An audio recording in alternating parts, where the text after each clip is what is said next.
There is a small planet so near the sun that it is scarcely visible in the bright glare of our star. Like an elusive ghost, it is best observed from Earth in the twilight hours, when the sun is gone from the sky. The ancient Romans gave it its name, Mercury. So little was known about the planet that scientists could only guess at its origin and evolution. Like the planet Mars, it could have had violent volcanoes, deep canyons scarred by violent winds, or like our own moon, its surface might be pitted with craters, a record of ancient events written on a planet's surface. The best photographs of Mercury added little to our knowledge. But when man learned to travel in space, the electronic cameras of a spacecraft called Mariner 10 revealed the planet in startling detail.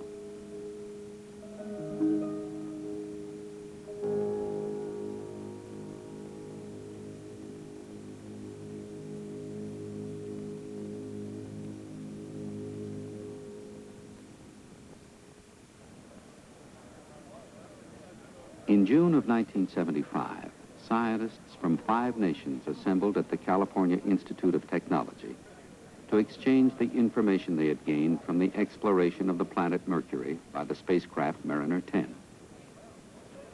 Included in the group were scientists representing many techniques of exploration, including the detection of various forms of radiation, the study of gases in a planet's atmosphere, and the powerful scientific tool, photography of the surface of a planet. Welcome to Pasadena. We are convened. The photographic exploration of Mercury was led by Dr. Bruce Murray of the California Institute of Technology.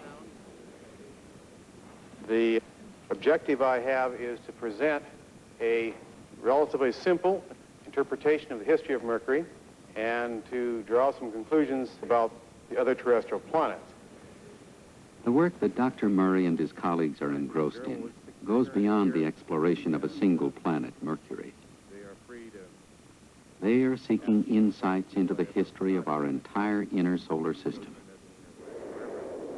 The search for new information began with the launch of Mariner 10.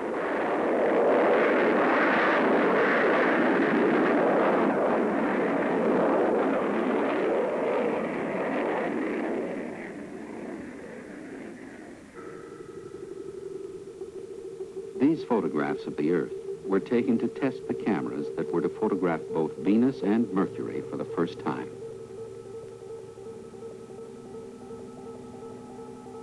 After leaving the gravitational field of Earth, Mariner 10 began its long voyage to Mercury. The spacecraft's flight path was carefully chosen to skim past the planet orbiting between Earth and Mercury, cloud-covered Venus. The Mariner 10 cameras at close range were to show us a startling new Venus, a Venus we couldn't see from Earth. Venus has been a real frustration to photograph from the ground because in the visible it's perfectly featureless.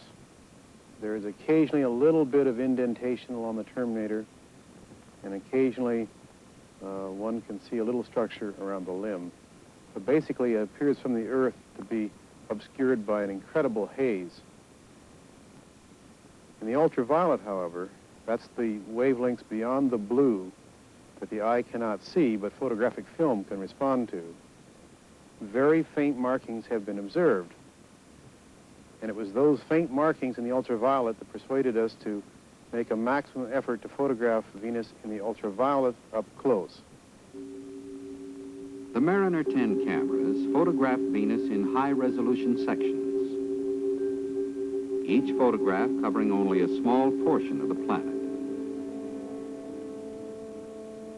The frames were then pieced together into mosaics to give a detailed picture of the entire planet.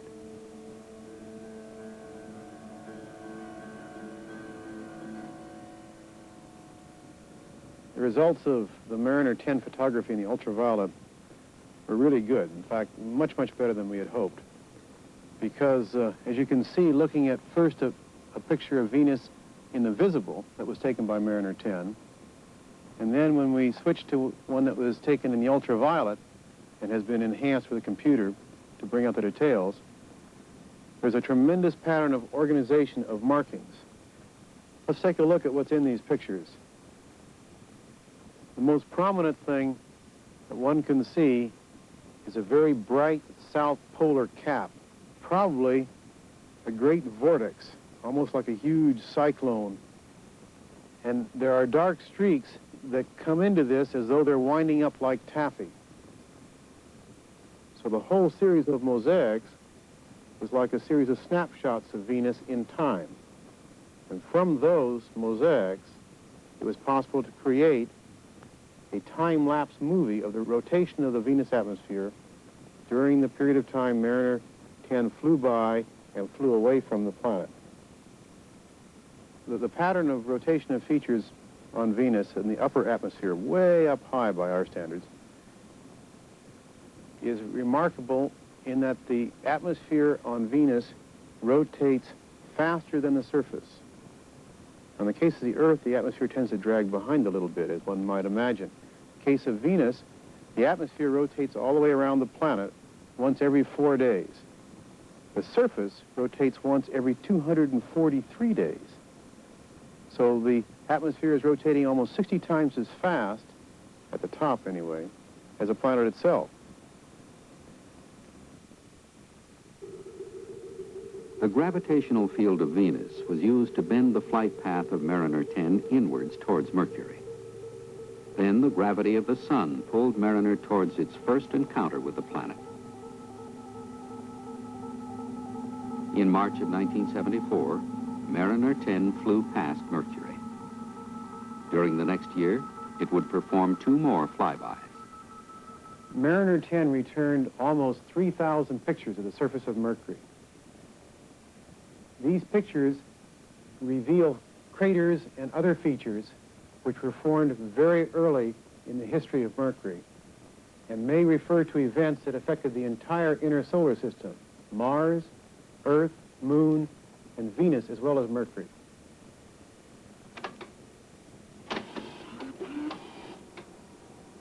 The pictures of Mercury reveal craters and many other features. And to the geologists, these features and these pictures are like the pages of a history book. And the history book for Mercury may go back almost to the formation of the solar system itself.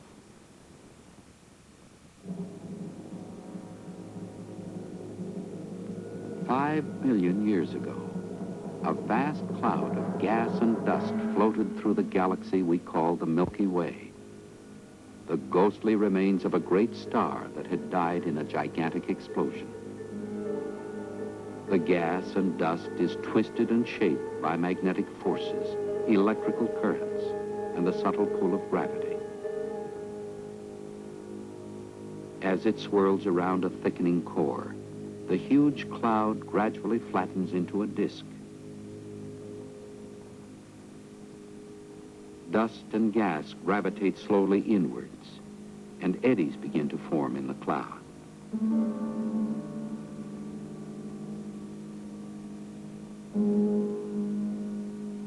Particles of matter cluster into solid bodies.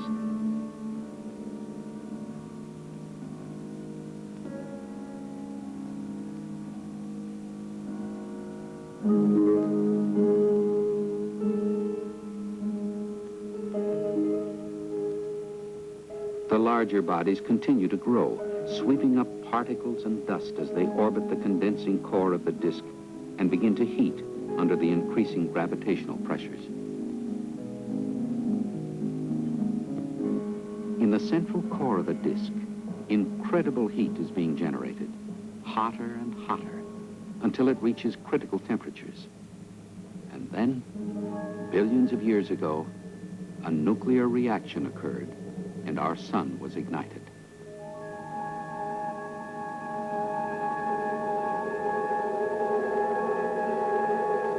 Its intense radiation repels the surrounding gas and dust. The increasing heat of the inner planets has formed them into molten spheres. Mercury, like the other inner planets, is continuously bombarded by debris that form craters on its surface.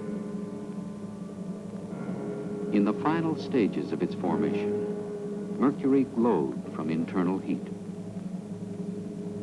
Hot lava was forced to a surface being torn by collisions with masses of rock that were shaping the planet.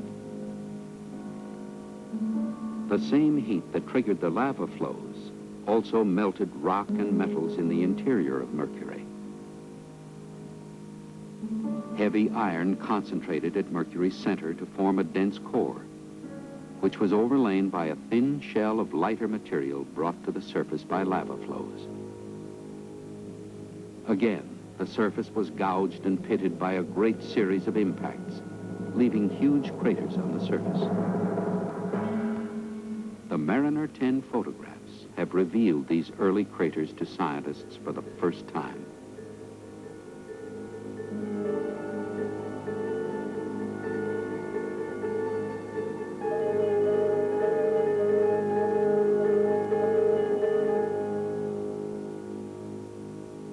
One of these craters was formed by a massive rock, perhaps a small planet that crashed into Mercury. In the Mariner 10 photographs, half of this huge crater was hidden on the night side of the planet. Today, this huge crater is called Caloris.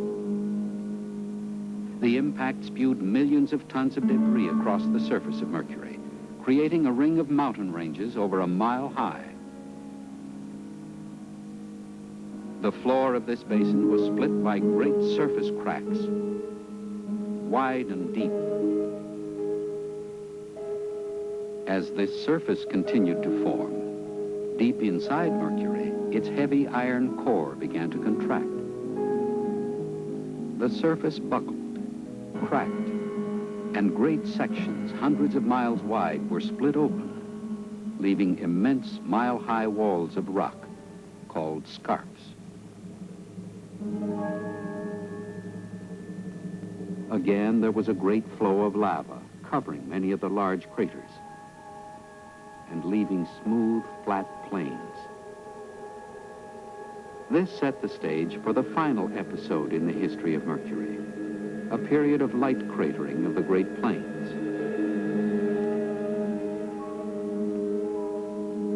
In this time, Mercury died. The internal heat that triggered many of the events in the planet's history turned off.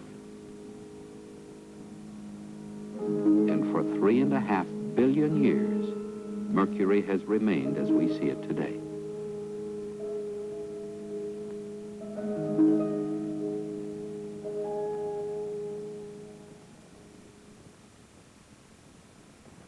Before Mariner 10, there were a multitude of possible Mercuries. Now there's only one, the Mercury of craters and basins and plains. And this illustrates how photography can be an exploratory tool. It displays features which were perhaps never even anticipated and then sometimes could not even be imagined before the experiment was flown. In a sense, it provides answers to questions that were not even asked. This was true at Mars when Mariner 4 returned pictures of what appeared to be a moon-like surface. It had been expected that Mars might be very much like the Earth, with folded mountain ranges and many other Earth-like features. Instead, it looked like the moon, and that was a big shock. And it was an even bigger shock when Mariner 9 in 1971 visited Mars again and found huge volcanoes and even some peculiar sinuous channels that looked like they might have been formed by flowing water at some point in Mars's history. Now Viking has transported man's vision to the actual surface. The fantasy of science fiction has been replaced by the strange, lonely reality of the Martian landscape. When Mariner 10 flew by Venus, it discovered an unexpectedly well-organized set of cloud motions. And the unexpected was certainly encountered in the case of Mercury, which turned out to exhibit not only moon-like features on its surface, but a sequence of events there that seemed to be very similar to those of the moon. And that's extraordinary, because Mercury is very different inside compared to the moon. And that means it must have had a different history of heating and modification of the surface from the inside. And furthermore, it lives in a very different part of the solar system, much closer to the sun. And therefore, it must have experienced a different exterior history as well. And yet, the pictures show that Mercury has a surface history very similar to that of the moon. And to me, that's extraordinary. A comparison of the craters on the moon, Mercury, and Mars shows that these inner planets were subjected to cratering at the same time. Before Mariner 10, it was believed that the source of cratering of the inner solar system was the asteroid belt orbiting beyond Mars. Because of the difference in distance from the belt, it was assumed that no two planets would be cratered the same. Those planets farther from the asteroid belt, like Mercury, would have fewer craters. But a careful count of the craters on Mercury and a comparison with those on the moon and Mars showed them all to be roughly equal. If the crater count is equal, then the source could not be the asteroid belt, but must have come from elsewhere in the solar system. One strong possibility is the planet Jupiter, with a gravitational attraction second only to the sun. It is possible that on 2 occasions, Jupiter literally hurled millions of tons of rock inwards towards the sun to impact the planets of the inner solar system, including Mercury. This cratered record on Mercury was read 3 times because of a fortunate coincidence. Mercury's orbit around the sun is 88 Earth days. Mariner 10's orbit was twice as long, or 176 days. These synchronous orbits allowed Mariner 10 to fly past Mercury a second and third time.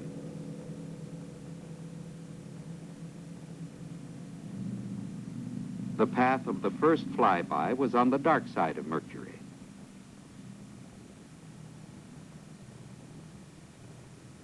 The second encounter sent the spacecraft past the light side of the planet specifically for photography. After another 6-month journey around the sun, Mariner 10 made its third and final encounter to look again at a major discovery made during the first flyby: the presence of a magnetic field around Mercury, similar to Earth.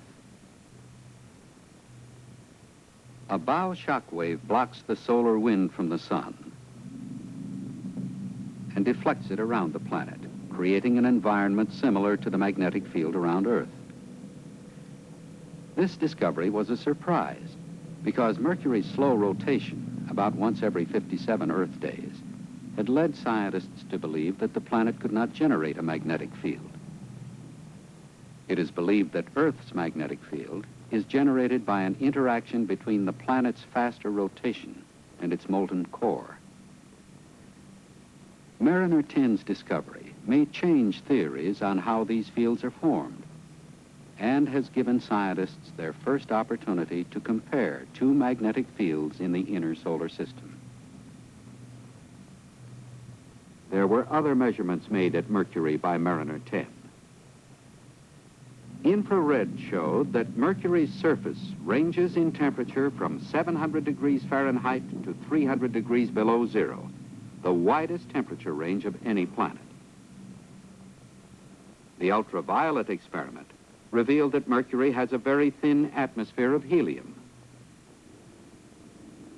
Sensors measured the invisible cosmic rays which flood our solar system at tremendous speeds, penetrate any surface, and are unaffected by gravitational forces. Their source is unknown. Exploration is an adaptive process.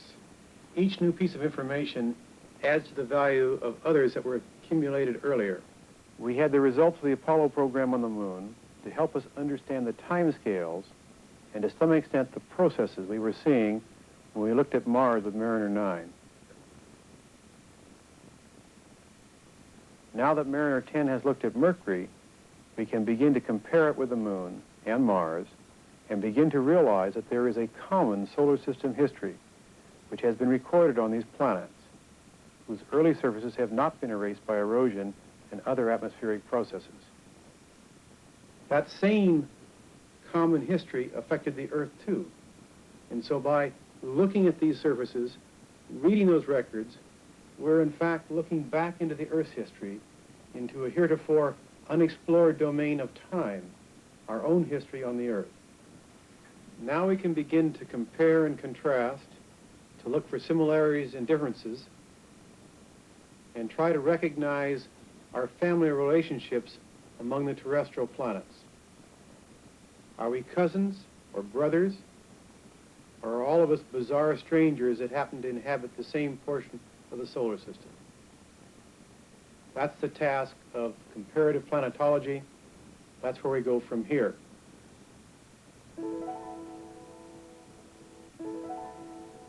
In future planetary flights, Venus will be explored once again. The probes of one Pioneer spacecraft will penetrate its thick atmosphere, while a second Pioneer orbits the planet.